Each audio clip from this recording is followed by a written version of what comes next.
वेळेस आपल्याला काही कधी कधी कटू निर्णय घ्यावे लागतात। मी सर्वप्रथम आपल्या सर्व भारतीय जनता पक्षाच्या महायुतीच्या दोन्ही तालुक्याच्या नेत्यांना मी विनंती करेल, त्यांची माफी मागेल की हा निर्णय घेत असताना मी सुरुवातीला त्यांच्याशी चर्चा केली नाही। पण त्याचबरोबर माझी त्यांच्यापासूनही अपेक्षा राहील की ते पण माझी भूमिका समजून घेतील। आतापर्यंत मागच्या 10 वर्षामध्ये जसं एक परिवार म्हणून आपला पक्ष काम केलेला आहे, त्याच भूमिकेतनं आपण पुढे जाऊ। त्याच भूमिकेतनं येणाऱ्या विधानसभेमध्ये पण आपण विजय संपादन करू। खरं तर आता विरोधक कुठेतरी याच्यामध्येही राजकारण करण्याचा प्रयत्न करतील की हे बाबा दोन्ही भावांचं आधीच ठरलेलं होतं आणि मग हे जनतेला कुठेतरी दिशाभूल करण्याचा प्रयत्न करत होते। स्वाभाविक आहे, राजकारणामध्ये आपण जेव्हा काम करतो तेव्हा सुरुवातीला काम करत असताना नानाची पण इच्छा होती, माझी पण इच्छा असताना आम्ही म्हटलं की शेवटी वातावरण कसं राहतं किंवा आपल्याला वरिष्ठ काय निर्णय देतात। पण शेवटी जेव्हा आता एक 2-3 आठवड्यापासून मोठ्या प्रमाणामध्ये खाली घालमेल व्हायला लागली, तेव्हा वरिष्ठांना आम्ही विनंती केली। सुरुवातीला 2दा-3दा मला वरिष्ठांनी नकार दिला होता की उमेदवारी कुठल्याही परिस्थितीमध्ये तुला करावी लागेल। पण इथं कुटुंबाचा कलह, इथं खाली होणारे जे काही कलह आहेत यालाही कुठेतरी प्राधान्य द्यायला पाहिजे आणि म्हणून आम्हाला हा निर्णय घ्यायला थोडासा वेळ लागला। मागचे जेवढे काही सर्वे झाले, पोलिसांचे रिपोर्ट असतील, आयबीचे रिपोर्ट असतील, याच्यामध्ये क्लिअर कट चित्र होतं की माझी उमेदवारी जरी झाली तरी त्याच्यामध्ये नक्कीच मताधिक्याने ही सीट निवडून येणार आहे। ही भाजपची A+ यादीमधली सीट आहे आणि पहिल्या यादीमध्ये याचं माझ्या नावाचं डिक्लेरेशन इथे होणार होतं। पण हा आमचा निर्णय याला कुठेतरी काल पक्षाने मान्यता दिली। थोडंसं आमच्या डॉक्टरांचा असेल, काही लोकांना काल तिथूनही फोन आला होता। पण हे एकदा थोडंसं जर फुटलं तर त्याचा एक मेसेज खाली मोठ्या प्रमाणामध्ये चुकीचा मेसेज जायला नाही पाहिजे आणि म्हणून ह्या सर्व बाबी प्रेसच्या माध्यमातून आपल्या सर्वांच्या समोर मांडणं हे मला संयुक्तिक वाटलं आणि म्हणून अशा पद्धतीने हा विचार आणि अशा पद्धतीचा मागणी आम्ही पक्ष नेतृत्वाकडे केलेली आहे। पक्ष नेतृत्वाकडे नानाच्या नावाची मी जी शिफारस केलेली आहे, पक्ष नेतृत्व त्याची योग्य तो विचार करेल आणि उमेदवारी देईल अशी आम्हाला अपेक्षा आहे।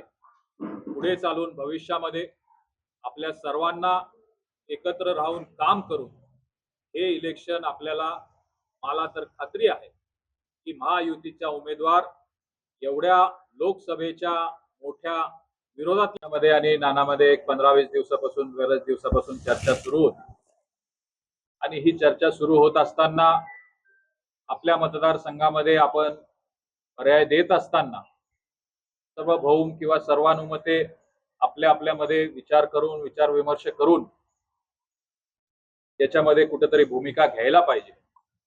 पण ही भूमिका घेत असताना शेवटी पक्षाचा कौल घेणं हे पण महत्वाचं आहे आणि त्याच्यामुळे खऱ्या अर्थाने मागचे 15 ते 20 दिवस आम्ही पक्षाच्या नेतृत्वाला भेटत होतो आणि याच्यामध्ये माझी भूमिका ही कायमच, पहिले महायुतीचा आपला उमेदवार इथं विजयी झाला पाहिजे। आपली भारतीय जनता पक्षाची जी शिकवण आहे की पहिले राष्ट्र, मग पक्ष आणि मग आपण स्वयं, आणि याच्यामुळे खाली जेव्हा संभ्रम आणि खाली वातावरण मोठ्या प्रमाणामध्ये दूषित होत असताना की पक्षाकडे ही मागणी केली की बाबा आम्हाला वरिष्ठांनी एकदा दोनदा आम्ही त्यांना भेटल्यानंतरही वरिष्ठांकडनं आम्हाला सिग्नल मिळत नव्हतं। पण पक्षाचं हित आपल्या मतदारसंघाला, आमच्या परिवारामध्येही चर्चा झाली। मागच्या 2 वेळेस मी इथं प्रतिनिधित्व करत असताना नानाने पण तिथे मोठं मन केलं होतं आणि यावेळेस विधानसभेला उमेदवारी करत असताना मी पक्षाला विनंती केली की मला उमेदवारी यावेळेस न करू देण्याची पक्षाने मुभा द्यावी आणि मी केदार नानाच्या नावाची तिथं पक्षाकडे शिफारस केली। पण ह्या पक्षामध्ये आमच्याकडे एक पार्लिमेंटरी बोर्ड असतं या पार्लिमेंटरी बोर्डमधनं जोपर्यंत परवानगी मिळत नाही तोपर्यंत मला एकट्याला किंवा नानाला हा निर्णय घेणं आम्हाला पक्षाची शिस्त आहे. आणि त्याच्यामुळे काल जेव्हा आम्ही वरिष्ठ पक्षाच्या नेत्यांशी चर्चा केली आणि त्यावेळेस त्यांनी मला ही मुभा दिली की ठीक आहे, यावेळेस तू उमेदवारी नाही केली तरी चालेल, याच्या पुढचा निर्णय जो आहे पक्ष संघटना हा पार्लिमेंटरी बोर्डमध्ये तिथं घेईल.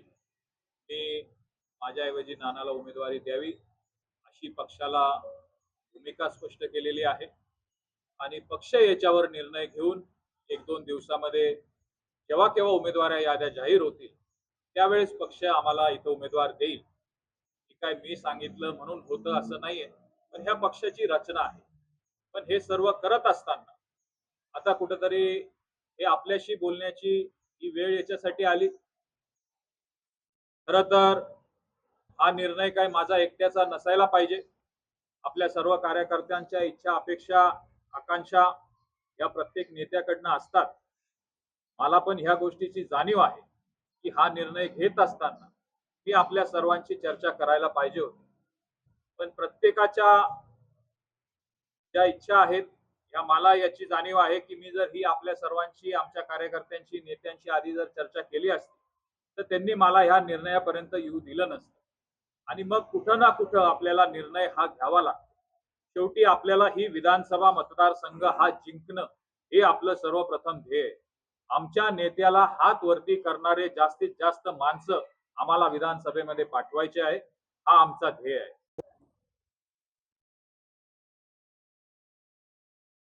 महाराष्ट्राच्या विधानसभेला आता रणधुमाळी सुरू झालेली आहे. मागच्या 2 दिवसापूर्वीच महाराष्ट्राची आदर्श आचारसंहिता लागू झालेली आहे आणि आता प्रत्येक मतदारसंघामध्ये या विधानसभेच्या दृष्टिकोनातनं वातावरण तापायला लागलंय. आपल्या चांदवड देवळा विधानसभा मतदारसंघातही मागच्या काही दिवसापासून प्रत्येक उमेदवार प्रत्येक आपल्या पक्षाकडे असेल, आपल्या महायुतीकडे असेल, महाविकास आघाडीकडे असेल किंवा इतरही पक्षाकडे असेल, या पद्धतीने त्यांची चाचपणी असेल किंवा उमेदवारीसाठी प्रयत्न करत आहेत.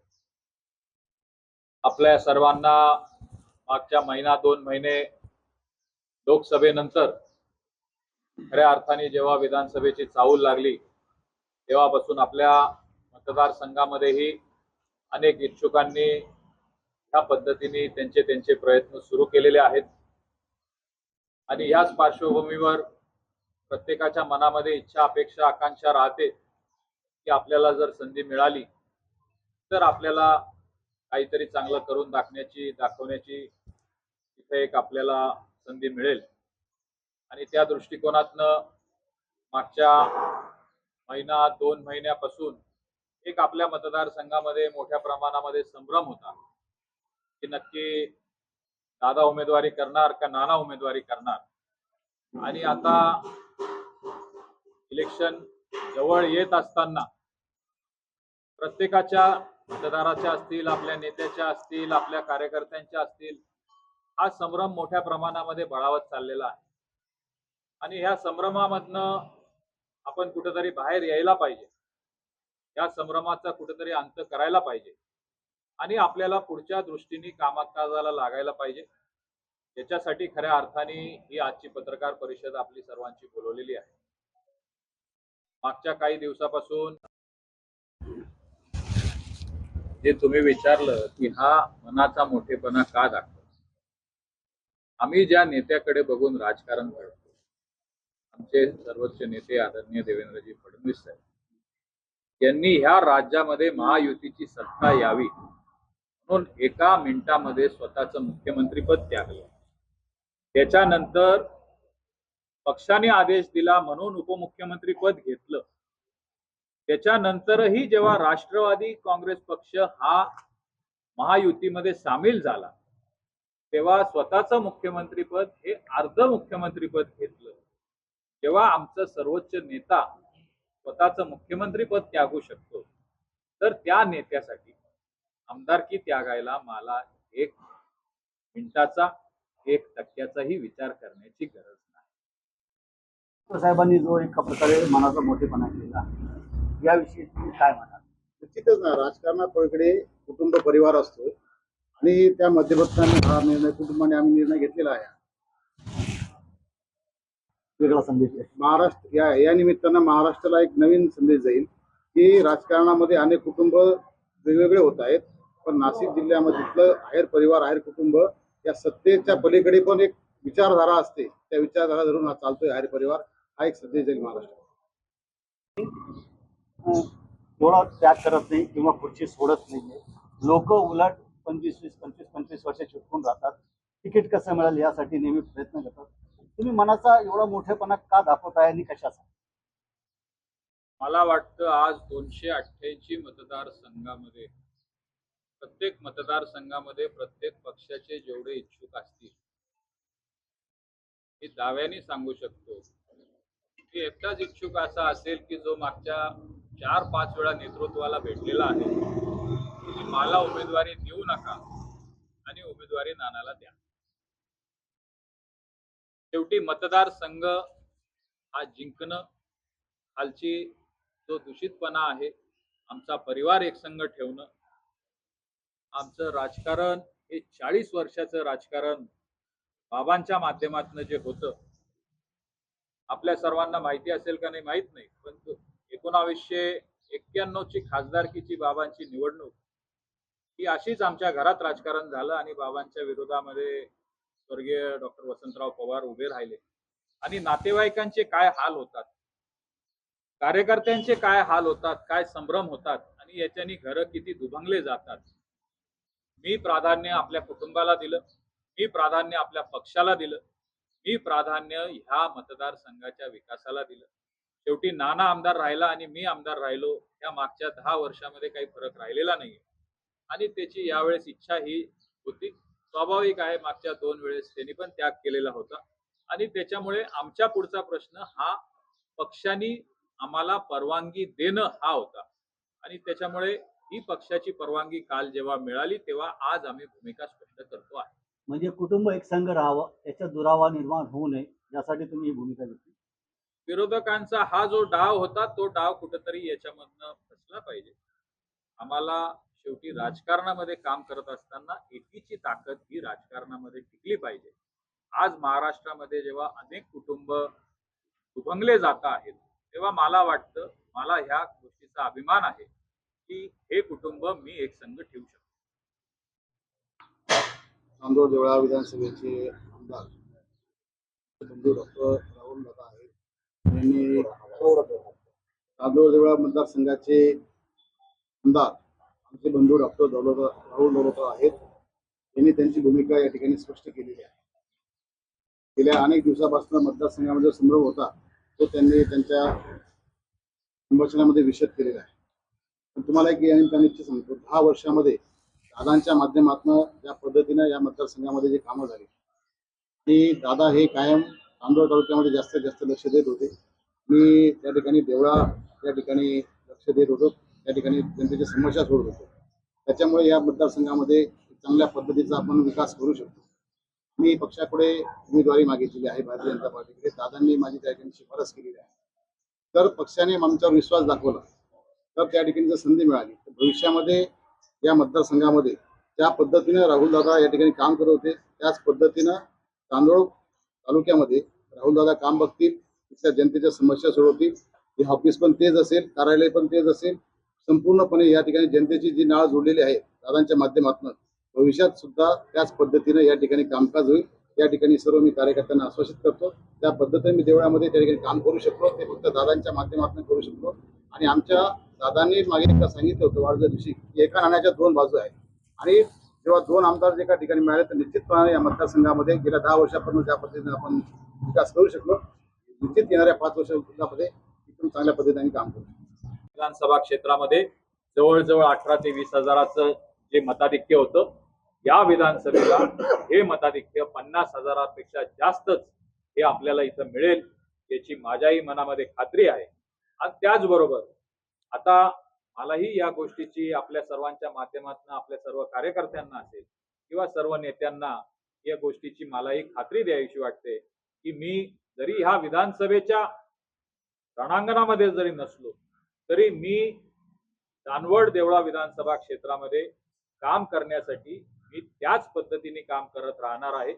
समाजामध्ये असेल, आपलं काम असेल, पक्षाचं काम असेल, मी आत्ताच्या विधानसभेमधनं बाजूला आहे.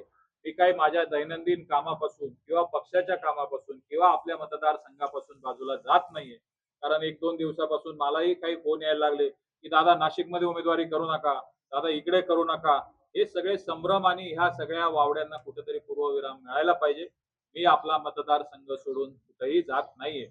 पण या इलेक्शनमध्ये पक्षाकडे आम्ही मागणी केल्या असल्याप्रमाणे महायुतीचा जो कोणी उमेदवार राहील त्या उमेदवाराच्या मागे आपल्या पक्षाची ताकद, माझी स्वतःची ताकद आपण भरभक्कमपणे उभी ठेवू आणि महायुतीचा उमेदवार 23 तारखेला 23 नोव्हेंबरला आपण विधानसभेमध्ये पाठवू एवढी आपल्या मार्फत